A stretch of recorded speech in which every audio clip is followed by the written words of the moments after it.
March 8 அன்னைக்கு தயவு செய்து அழகி போட்டி, கோல போட்டி, டான்ஸ் போட்டி எல்லாம் நடத்தாதீங்க. அதுக்காக இல்ல அந்த நாள்.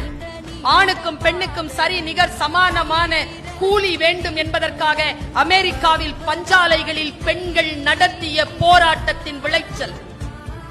75 பெண்களுக்கு மேல் உள்ளிருப்பு போராட்டம் நடத்தி உயிர் துறந்த அந்த நாளை இந்த உலகம் அறிந்து கொள்ள வேண்டும் என்பதற்காக ஆண்களுக்கும் பெண்களுக்கும் நேரமும் சம்பாத்தியமும் ஒன்றாக இருக்க வேண்டும் என்று அவர்கள் எழுப்பிய போர் குரலுக்கு சில அதிகார வர்க்கங்கள் அசைந்து கொடுத்த அந்த வினாடியை இந்த உலகத்தில் பிரகடனப்படுத்துவதற்காக 1910ஆம் ஆண்டு நியூயார்க்கில் நடந்த மாநாட்டில் அளிக்கப்பட்ட தீர்மானம்தான் மார்ச் 8 சர்வதேச மகளிர் தினமாக கொண்டாட வேண்டும்.